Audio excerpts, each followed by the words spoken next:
time about my days in Detroit.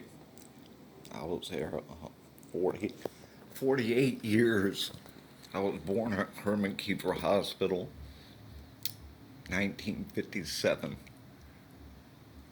Um, when I got raised up, my mom and dad was drinking and taking pills. My mom was a lot of pills and stuff. So they'd get all, wild and stuff anyway. I remember being young. My mom had to be drunk and my mom would be on pills and stuff, and she'd say, "May the circle be unbroken by and by, Lord, by and by. There's a better home awaiting in the sky, Lord, in the sky." And then after she sung that, they was, high and stuff, and I would just kind of go, "Okay, well, hopefully there's a home in the sky." So I would leave home a lot because, a lot of stuff was going on. And that's when I got with my crowd and got into a gang and stuff because there wasn't much peace at home. But when I got out the home, there wasn't much peace after I got out either. I stayed at home, but I went out a lot. Stayed with friends and stuff a lot. I remember going to the Wonder Bread Bakery by Grand River. We lived on 12th Street in Temple, and that's kind of like the far end of Southwest Detroit. Anyway, we'd skip school and we'd run up the ramp there, and they had to have hot bread and Hostess cakes and stuff. And we was hungry. We was skipping school. And we didn't have no lunch. And so we'd steal some hot bread and some cupcakes and eat that, and then go downtown to Kelsey Square, I believe it was called at that time, back in the 70s. Yeah, it seems like it was. Kind of hard to remember. Had like a pool and stuff, little pool you could dip yourself in and stuff. And then, so anyway, my mom and dad did get drunk and stuff, and they'd get low on money. And my dad say, "Ruby, I'm going to have to give you a mattress, and you're going to have to go in the corner and get us some money for some drinks and stuff." Oh, Lord. Gotta love it. Gotta love it. But they did the best they could anyway, under the circumstances. So I stayed in Detroit about 48 years. And then I remember one time I was married on Lawndale. My daughter lived upstairs with her ex-husband. And so we pulled up with my third wife. I had so many I had to count.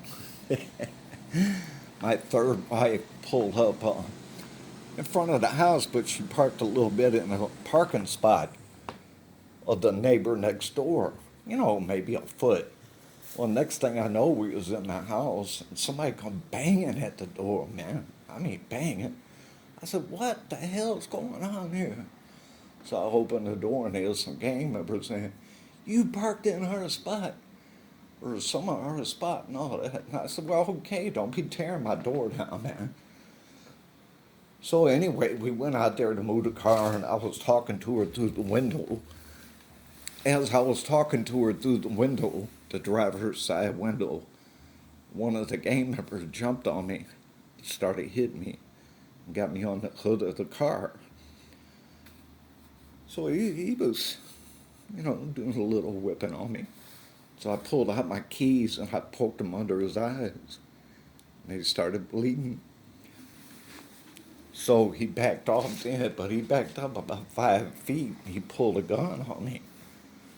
And I was so hyped up and mad, you know, with adrenaline going and all that. I said, if you pull it, you better use it, brother, because I'll be right back out with one. So he just went, and he put the gun back in his side pocket thing there. So I ran in the house and I got my shotgun and loaded it up. And I looked out the door for him. I was waiting to shoot him. I was going to shoot him, for real.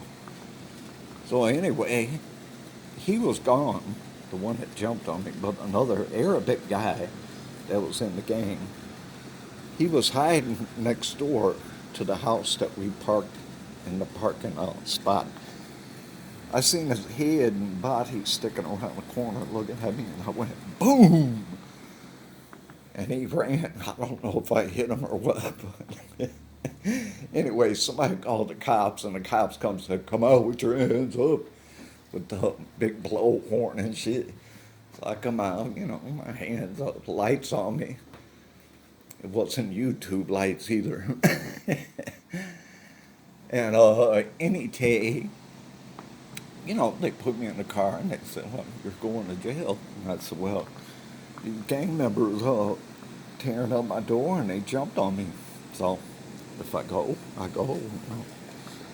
So they checked around anyway and found out who it was. And all they did was took my gun and said, we're letting you go. These gang members have been terrorizing everybody around here. So I went to the hospital, got me some pain meds because my ribs was bruised. And I guess they got him. Last I heard, they were looking for him anyway. I didn't hear no more about it. But I was ready anyway. So after that, I did move out of Detroit.